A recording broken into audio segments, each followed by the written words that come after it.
This is the technical demo for the senior design project Miami Statistical Esports Analytics.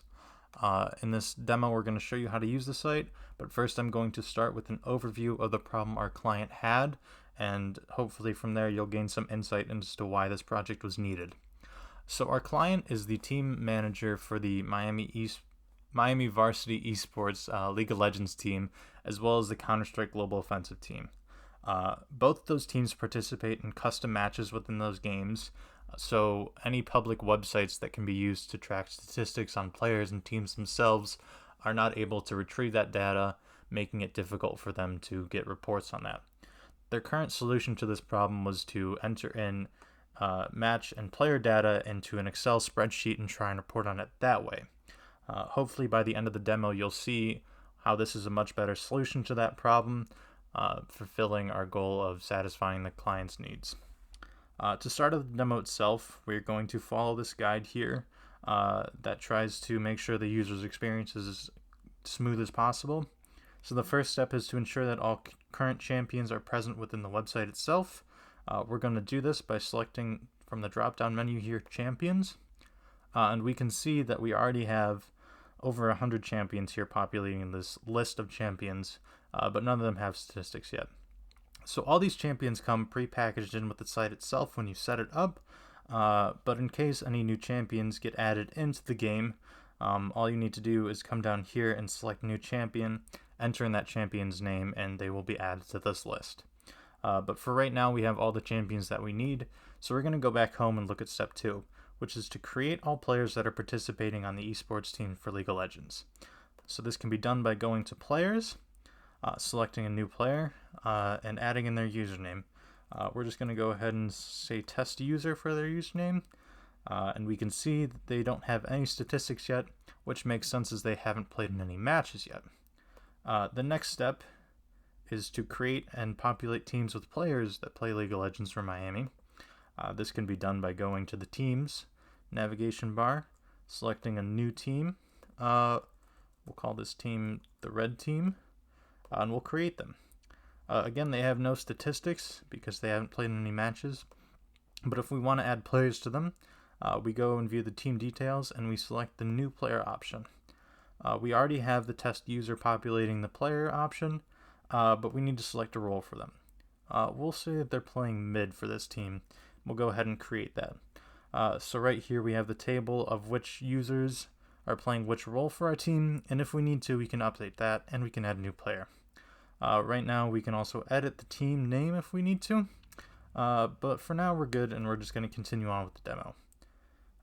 So the next step is to create and populate all matches that have previously happened. So we need to not only create matches but add in the teams that played in those matches. So we're going to select matches from this drop down menu and select a new match. We'll say that the match happened yesterday. It took about 35 minutes. It was on patch 8. Since it happened yesterday, it's the spring semester. Miami University played on the bottom side of the map. We won the game and maybe we killed 2 of the Barons, which are large enemies that require group participation within the match, and the enemy killed 0. So we've created that match. This instantly populates this table with matches, so that we can track the statistics of when matches were played and how they turned out. But it really gets interesting if we view the match details. So we're going to want to add a team that played in that match, and we can see that red already exists in the drop-down menu, which is convenient, and we're just going to click create.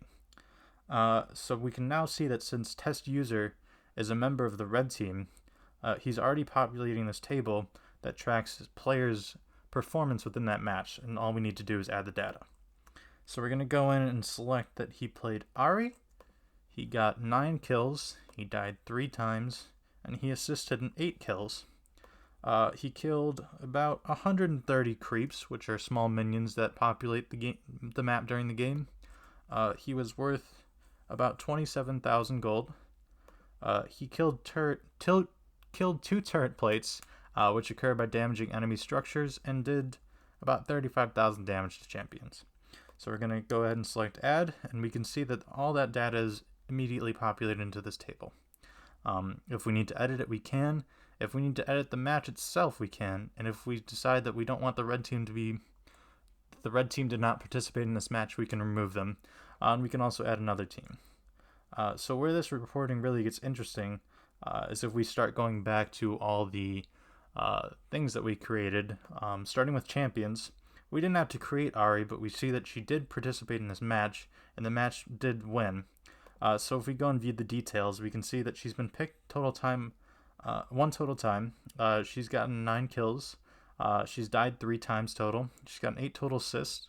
She's won once, and she hasn't lost any. This can be useful for deciding what champions might be good for your players to play by seeing how often they're winning, losing, and the resulting statistics that help push those to a win or a loss.